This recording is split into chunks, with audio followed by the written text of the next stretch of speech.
Bueno, Ricardo Negri es ingeniero en producción agropecuaria, consultor privado en temas económicos, comerciales, de evaluación de inversiones. La copia trucha del señor. ¿Perdón? La copia trucha china del señor Ricardo Negri, autóctono. Asesor CREA, ha sido profesor invitado en el ITBA y profesor titular de la Administración Rural de la UCA. Actualmente se desempeña como responsable del área de investigación y desarrollo de la CREA. Está casado y tiene 2 hijos. Gracias. Gracias, Jorge. Muy bueno, Marcelo, lo que nos contaba recién, digamos, para nosotros,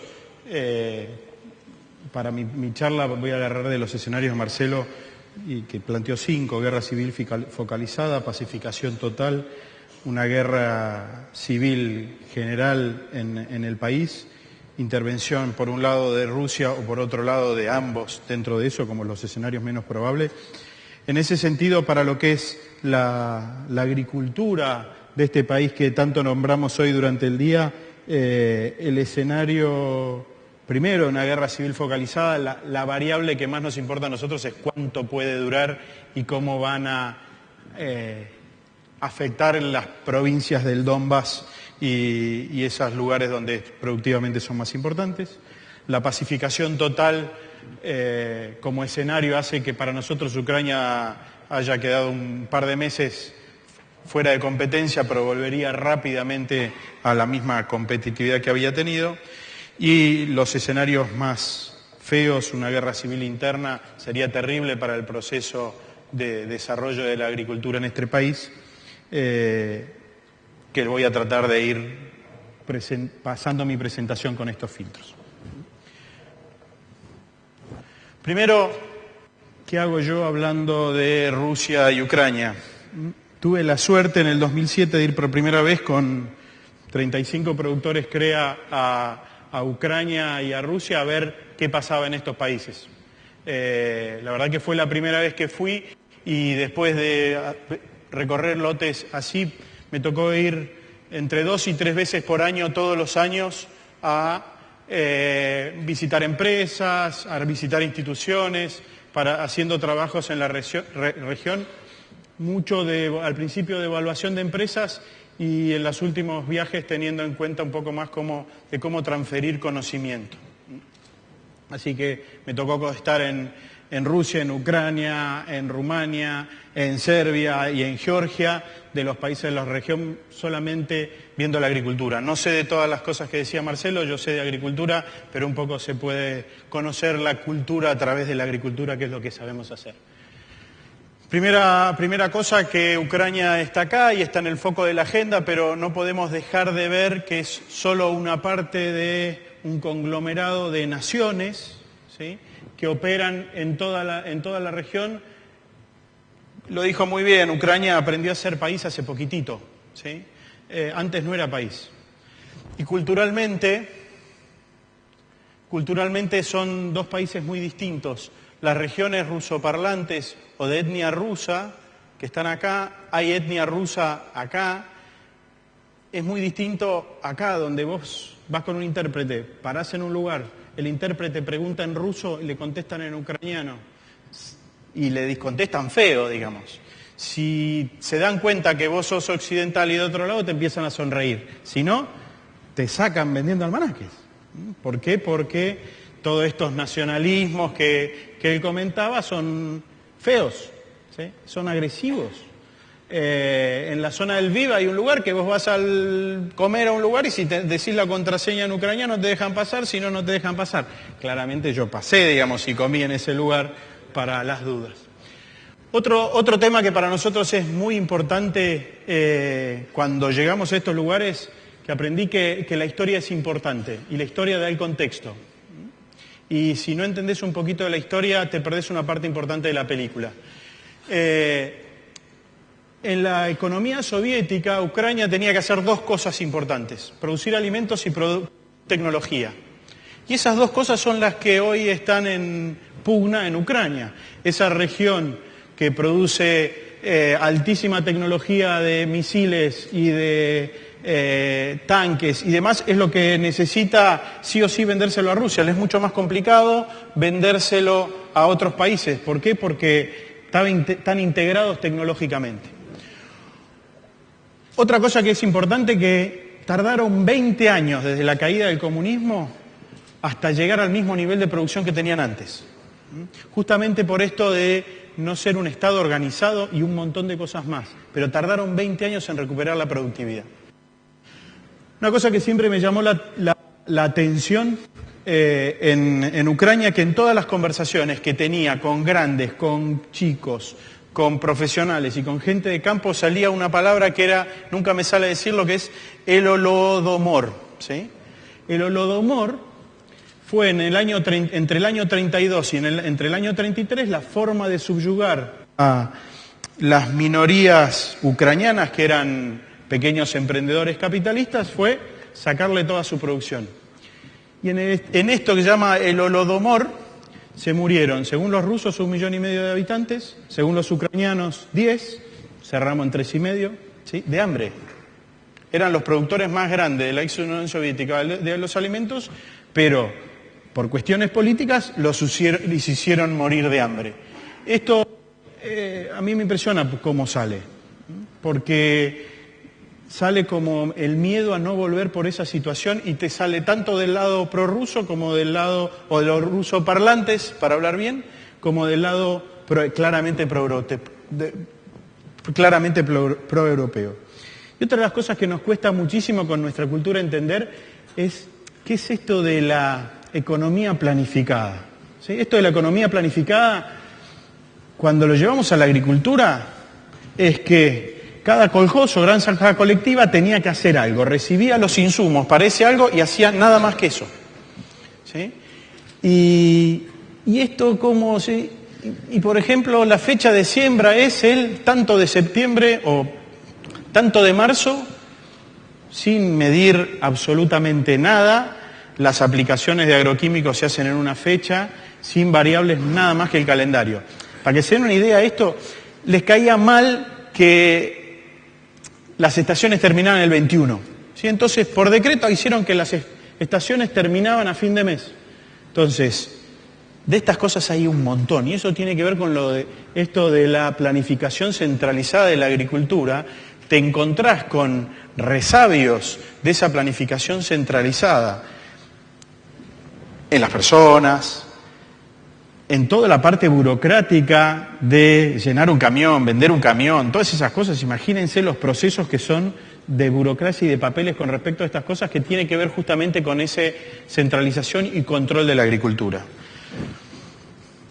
Bueno, esto ya les conté. ¿El agro en Ucrania es importante? Sí, es una de las cosas más importantes y une culturalmente, pero es nada más que el 10% del PBI, es el segundo complejo exportador después del complejo del acero. Hoy se siembra en Ucrania 32,5 millones de hectáreas y hay relativamente pocas hectáreas más para sumar al sistema productivo en características similares a las actuales. Y hay un grupo de productores que son los agroholdings o grandes empresarios que hoy siembran 7 millones de hectáreas, pero lo loco de esto es que pasaron de 4 a 6 solamente en 2 años. Con lo cual, hay un grupo de productores ahí que lo vamos a ir viendo durante la presentación, es bastante importante. Primer tema, para entender Ucrania y algunas de sus cosas. La tierra es privada. ¿Sí? La tierra es privada de los antiguos habitantes de los kolkhozs, que eran las granjas colectivas. ¿Sí? Ellos son los dueños de la tierra, que viven en una casita así, y que en términos reales la tierra no se puede vender, con lo cual ellos viven de un arrendamiento en la mayoría de los casos, que va, cuando yo fui la primera vez era menos de $10, hoy está entre $40 y $100, para que se den una idea, por año y por hectárea. No se puede vender. En el 2013 se suponía que iba a haber una posibilidad de venta de las tierras. Dijeron que, esto habían dicho que no en el 2009, que no en el 2013, que no en el 2016, no lo sabemos. Pero esto es una de las cosas importantes del sistema. Se puede arrendar hasta 50 años y cada granja colectiva estaba pensada más o menos para 500 familias. Con lo cual, si uno quiere juntar 4 o 5 mil hectáreas, tiene que tener 500 contratos. ¿Sí? Con todo, acuérdense lo que les decía de la cultura centralizada con respecto al proceso burocrático para tener eso. 500 facilito. Las empresas tenés más abogados que agrónomos. Un embole. Los productores. Cuando nosotros vamos pensamos que los productores van a ser así, ¿no? Esto también es los suelos negros ucranianos que lo estudiamos en la facultad y decimos, wow, Chernosión, qué sé yo, qué lindo, pero tratá de pasar rápido para que no te toque esa bolilla. Cuando lo ves, haces un pozo y te das cuenta lo que es, la calidad y el potencial que tiene eso es increíble. La mayoría de los productores en cantidad están en estas situaciones, siguen con la misma maquinaria de la época soviética, enormes problemas de abastecimiento de repuestos y consumos altísimos de combustibles. Ucrania no tiene petróleo, con lo cual esto le resta competitividad. Los pequeños productores en general están muy capitalizados, tienen bajas tasas de adopción de tecnología, no han aumentado mucho la productividad en los últimos años y tienen una bronca bárbara. ¿Sí? ¿Por qué? Porque muchos de estos viven mirando el pasado. Por otro lado, hay productores medianos a grandes, les diría productores grandes y grandísimos, o agroholdings. El principal negocio que tienen estos no es la producción, sino es juntarle las cabezas a todos los productores de a 10 hectáreas, 4 hectáreas. ¿Por qué? Porque el día que eso salga al mercado va a valer un montón. ¿Por qué? Porque está ahí nomás de Europa, está ahí nomás de Egipto, está ahí nomás de todos los centros de consumo. Con lo cual, lo que tienen es la vaca atada con respecto a los contratos que tienen sobre esos propietarios que hoy no pueden vender la tierra. Además, estos grandes agroholdings están muy apalancados financieramente. ¿Por qué? Porque todos sus ingresos lo dedican a pagar arrendamientos, con lo cual necesitan de capital operativo para producir. Claramente, si el negocio principal es el desarrollo nosotros lo entendemos de otra manera, pero el desarrollo para estos señores es alquilar esos campos. Tienen alta disponibilidad de maquinaria. ¿Por qué? Porque es fácil prestarle, como bien dijo Marcelo, están muy cerquita y son socios comerciales muy importantes de Alemania y de la Unión Europea. Toda la maquinaria usada de la Unión Europea va pasando, la maquinaria, los autos, va pasando hacia Europa del Este. Entonces, una cosechadora nueva que un alemán no quiere más, a los 2 años su valor de reventa a la compañía le conviene y la manda a Rusia, Ucrania, cualquiera de esos lugares, y van cada vez más hacia el oeste. Con lo cual la tasa de adopción de tecnología en la Unión Europea mejoró. ¿Por qué? Porque pueden hacer circular la maquinaria. Son en general grandes incorporadores de tecnología, sobre todo de insumos, con que te encontrás niveles de corrupción bastante importantes en las empresas. Entonces, al gerente de compras de una empresa grande, y es fácil. Producen más del 50% de la producción total en solamente 7 millones de hectáreas, creo que son las 70 o 75 empresas más grandes. Son de escalas enormes, hay 16 empresas de más de 100.000 hectáreas, hay una que tiene 500.000 hectáreas agrícolas propias, 20 productores entre 40 y 100 y 25 entre 20 y 40.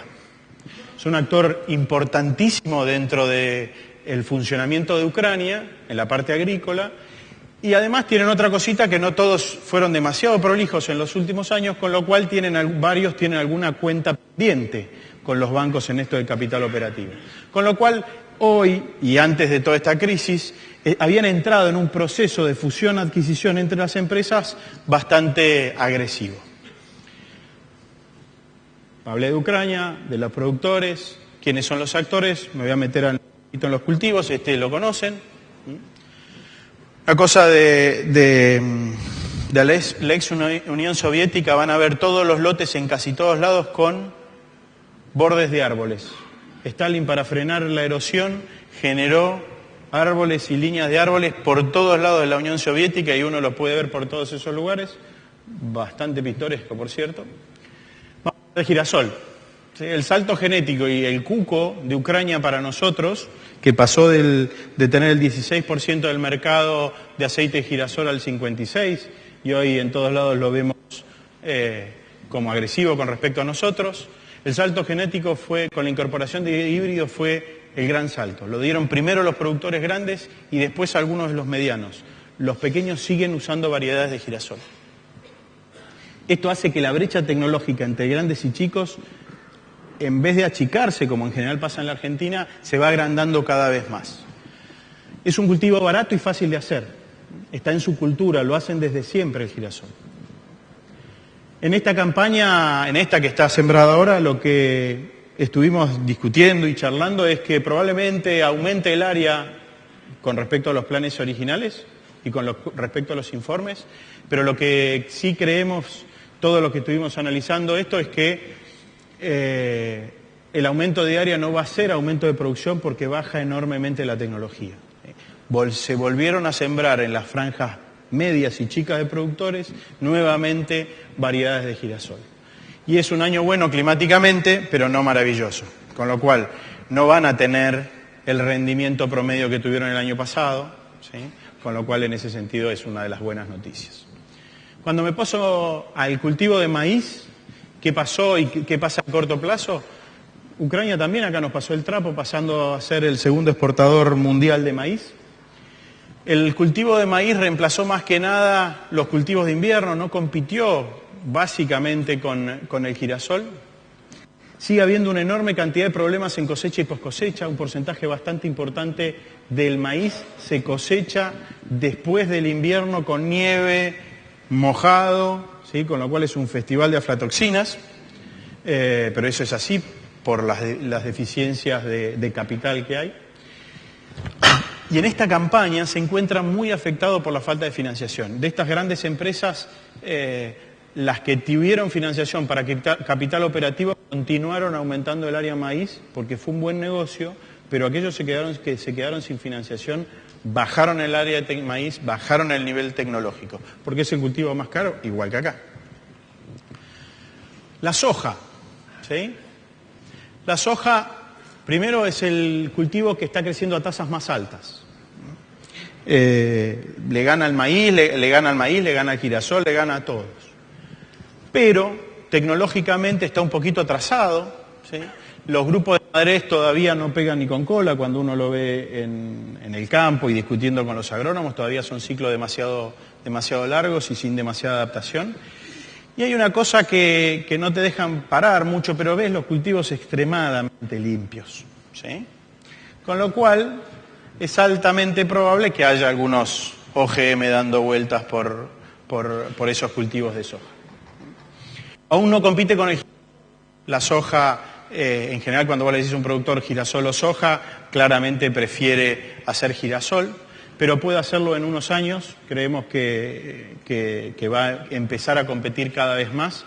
De hecho, hoy por ahí no hay competencia por área, pero depende de los escenarios, en 2 o 3 años más, si vamos al escenario más positivo, estábamos viendo los que estábamos discutiendo sobre este tema que podían empezar a competir.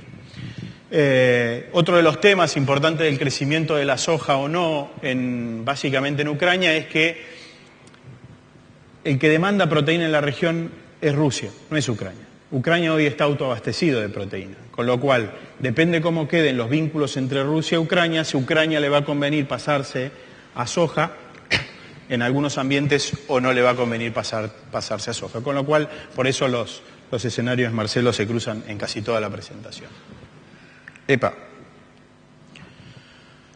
Bien, sobre los cultivos transgénicos, una de las preguntas que la comisión organizadora nos tiró como para que averiguáramos. Primero, esta frase la voy a leer tal cual es: la prioridad es cultivar mejor lo que hacemos y proveer productos naturales. Con lo cual, el profesor titular de la cátedra de cereales de la Universidad de Kiev, que con los que estuvimos charlando bastante en estos días, me dice: no vemos los OGM rápidamente en Ucrania, y si los vínculos de Ucrania avanzan más rápido hacia la Unión Europea, menos todavía. Tengan en cuenta, me dice, que Rumania, cuando entró a la Unión Europea, tenía la soja transgénica y los OGMs autorizados. Una de las condiciones para entrar en la Unión Europea fue desautorizarlo y volver para atrás. Cuando empiezo a ver un poquito el girasol más allá de esta campaña y hacíamos ejercicio 3, 5 años, ¿qué puede pasar? La pregunta que nos hacían en la comisión organizadora: ¿el rendimiento promedio de Ucrania puede crecer? Sí. puede crecer, ¿sí? Pero a tasas mucho menores a lo que viene pasando. El año pasado estos profesores nos contaban que en un año perfecto climáticamente habían llegado a lograr en muchos lugares lotes de 35 o 40 quintales en algunos lugares, y bien documentado, pero que eso iba a ser muy difícil de generalizar porque la tasa de adopción de tecnologías de insumos había sido muy alta, pero de procesos era muy baja y focalizada, con lo cual había problemas bastante serios de aplicaciones de tecnología, con lo cual ellos, dice, el potencial está, podríamos tener un promedio de 20 quintales de girasol, ellos decían en 4 o 7 años, pero esos son tasas mucho menores a las actuales y obviamente ellos son ucranianos que quieren que eso pase, con lo cual el rendimiento promedio puede crecer, sí, claramente sí, pero a tasas menores a las que viene creciendo en los últimos años. La producción puede crecer y acá es donde depende un poco más de los escenarios políticos. En términos técnicos y agronómicos puede crecer, pero no sabemos si va a ser girasol o otro producto. Si Rusia sigue tirando y demandando proteína de soja, probablemente el cultivo de soja empiece a ganar cada vez más superficie en Ucrania. Y el girasol puede crecer, sí, pero depende cómo balancee. Básicamente soja, por la demanda rusa y por la tasa de adopción de tecnología para adaptarlo. Y por otro lado, ¿qué pase con el maíz?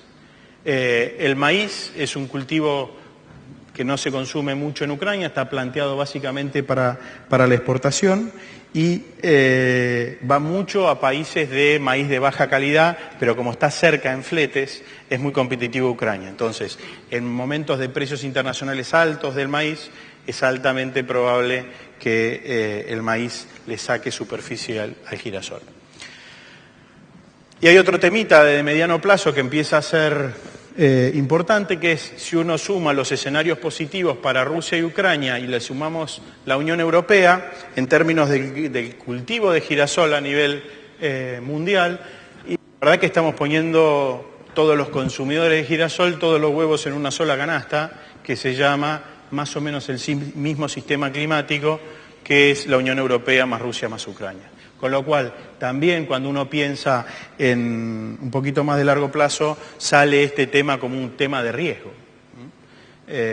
¿Por qué? Porque está todo puesto en ese lugar. Un año malo en términos climáticos, sobre todo por sequía de junio y junio, podría tener un impacto terrible sobre el porcentaje de variación de la producción de girasol y no tanto sobre muchos otros productos de la cartera agrícola. Y para empezar a terminar, digamos, hay otra serie de factores que aceleran o retrasan este proceso de competitividad de la agricultura ucraniana. Uno de los factores que acelera el proceso del aumento de la competitividad es la capacidad de molienda. Ucrania sigue invirtiendo en capacidad de molienda de girasol. Esa capacidad de molienda de girasol está muy cerca de la zona de conflicto. Esa capacidad de molienda que está aumentando hace que haya capacidad ociosa. Las plantas de molienda estimulan muy fuertemente a los productores a sembrar girasol y eso tiene dos efectos sobre el precio. El primero es que pagan algunos premios y por logística sobre todo, y el segundo que estabilizan los precios por un sostenimiento de la demanda para los productores en esa región. Lo que sí son muy focalizados en tratar de marcar el territorio y sobre ese territorio que está cerca de las plantas, estimular la siembra de girasol para bajar los fletes. De vuelta, la agricultura planificada de fondo y en la historia también condiciona cómo se hacen los negocios hoy. Otro tema que para ellos es crítico y ellos lo ven muy mal es el tema de la logística. Y en el tema de la logística voy a separar dos cosas. La primera es esto, digamos, ellos piensan que esto es malo. Esto es un paso a nivel en la ruta, ¿sí? Porque es de la época soviética, pero no saben con lo que tenemos que lidiar nosotros acá. Con lo cual, la logística, un verde, ¿sí? Desde ese punto de vista, ferrocarriles con muy buena red, van despacio porque no tienen máquinas nuevas, pero muy buena red, están empezando a desarrollar sobre el Dnipro puertos de barcazas privados que también harían bajar los costes, con lo cual logística ya los traders se están ocupando de que sea un buen negocio, con lo cual ellos lo van a desarrollar. Conocimiento agronómico de procesos, en el mejor de los casos y con optimismo, amarillo. Es uno de los problemas estructurales de la región. El conocimiento del libro rojo de la agricultura que les contaba antes, que te dice qué fecha tenés que hacer las aplicaciones sin mirar nada más que la fecha del calendario, hace que haya, y después 20 años para llegar al equilibrio, hace que haya muy pocos conocimientos jóvenes con ganas de dedicarse a la agricultura. Y eso se ve en todas las empresas, en todas las organizaciones públicas y privadas, que es bajo conocimiento agronómico. Otra de las limitantes o los factores que aceleran o retrasan el proceso de competitividad es el acceso a la maquinaria de los productores chicos. Los productores chicos hoy no tienen acceso a la maquinaria, de lo que les mostraba en las fotos, con costos enormes, con ineficiencias enormes. En la medida que se puedan organizar de una manera distinta, eso puede mejorar, pero hoy está en amarillo furioso. Disponibilidad de financiación. Todo este proceso de crecimiento de Ucrania se logró en función al financiamiento del capital operativo, sobre todo en la gran mayoría de estas grandes compañías. No digo todas porque hay algunas compañías que están financiadas por ellos mismos.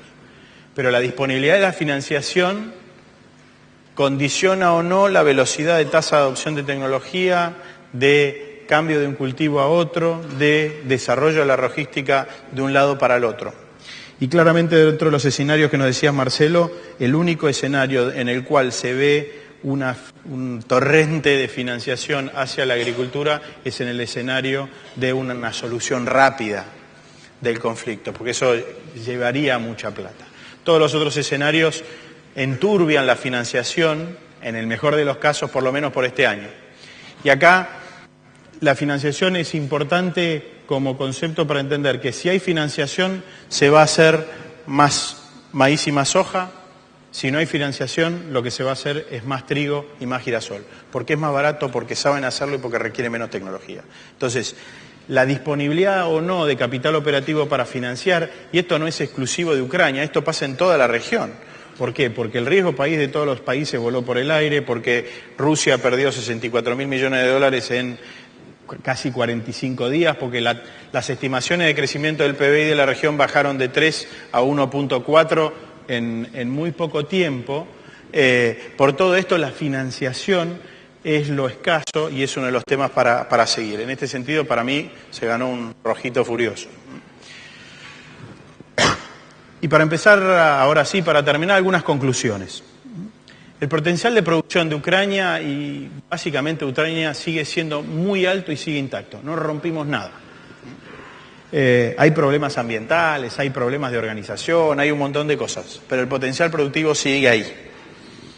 Aún hacen falta muchas inversiones a nivel de productor para que sean eficientes en toda la cadena y en todos los productos. Esto que les comentaba del maíz, la verdad que te agarra una cosa cuando ves los maíces que no los pueden cosechar en el invierno y vos ves que están perdiendo calidad, y cuando te sentás con alguien lo que te dice es: no, están buenísimos, vas a ver, no pasa nada. Las pérdidas son enormes y los que las están midiendo son enormes, 2, 3, 4, 5% mensual de rendimiento solamente, o las cosechadoras o las secadoras. En este sentido, una de las primeras experiencias, Negri originario, Copiachina, digamos, fuimos a ver dónde instalábamos una empresa, dónde instalar secadoras y planta de silos para mejorar el sistema de maíz. Después era una empresa media desprolija, no pagó las cuentas y desapareció de esto que les contaba. Pero ese día hacía como 32 grados bajo cero, no en este momento. Es áspero. Bien. No es fácil hacer negocios en estos países. La institucionalidad no abunda. Si no abunda desde el punto de vista nacional, imagínense lo que son los contratos, lo que son todas las otras cosas. Y eso es otro de los frenos más grandes al desarrollo y a la financiación. Cuando los bancos van, porque hay un enorme potencial de ganancia con respecto al negocio de la tierra que hay detrás, fueron todos al galope. Pero en el año 2013 el gobierno cambió las reglas del juego, ¿sí? Cuando dijo, bueno, se pospone la moratoria para la venta de tierras al 2016 y además va a haber una nueva ley de suelos y además también empezaron a haber impuestos que antes no había, no sabían cómo salían corriendo la mayor parte de los actores. ¿Por qué? Porque es fácil entrar y muy difícil de salir en términos de negocio. La crisis actual no solo afecta a Ucrania, les contaba un poquito recién algunos números, arrastra a todos más o menos en el mismo nivel, sobre todo en el tema de la agricultura con respecto a la financiación, mucho más. El acercamiento a la Unión Europea de Ucrania facilita mucho la competitividad, ¿sí? O sea, ya la Unión Europea le bajó las barreras a un montón de productos, inclusive los chocolates del chocolatero, ¿sí? De antemano para quedar bien y hacerle la contra a Rusia que se los había bloqueado. Todavía los productos derivados de girasol no entraron en esa, pero si se hacen muy amigos de la Unión Europea van a quedar poco amigos de Rusia, con lo cual, de nuevo, si no me manejo a dos bandas en esto, parto el país al medio, ¿sí? Con lo cual, esto va a incidir muchísimo sobre la agricultura, esto me hace pensar que es muy difícil que a corto plazo Ucrania entre en la Unión Europea, justamente por todas estas tensiones, porque además, si entra en la Unión Europea, estos chicos necesitan mucha plata, ¿sí? Y los que pagan los impuestos en Europa no sé si quieren poner plata tan lejos. Por último, medio parecido a la primera, son nuestros competidores, son de los que tienen más potencial, en el girasol lo vimos, ¿sí? Pero entraron en boxes, ¿sí? Esa tasa de crecimiento que venían teniendo en los rendimientos, por lo menos de girasol, no creemos que la iban a poder seguir teniendo, y solamente un escenario muy positivo hace que Ucrania vuelva a tener los mismos niveles de competitividad y agresividad con respecto a nosotros que tuvo en los últimos 5 años, que por eso hablamos de Ucrania acá como si estuviéramos hablando del cuco todo el día. Y por último, ¿sí? Me tocó a mí exponer esto, pero la verdad que armamos un equipo de pensamiento con respecto a esto. Nikolai Kosalap, ¿sí? Y Alexei Kortinov, yo no me acuerdo los nombres, por eso te preguntaba, no sé cómo haces para acordarte los nombres, son los que nos ayudaron a pensar varias de estas cosas. Estuvieron en Argentina para el momento de la Expo Agro una semana recorriendo. El año pasado estuve en la universidad también intercambiando con ellos, y Boba, que es el intérprete, son con los que fuimos chequeando varias de estas ideas que yo les contaba, además con los responsables de research de Molinos y de Glencore, con los cuales cambiamos figuritas, vi los mails, muchísimas gracias si están por acá, y por último con Alejandra Sarkis, que le dimos un poquito de forma a ver de esto de ensalada, que era lo que podía pasar con Ucrania, trabajamos para hacer esta presentación. Así que muchas gracias.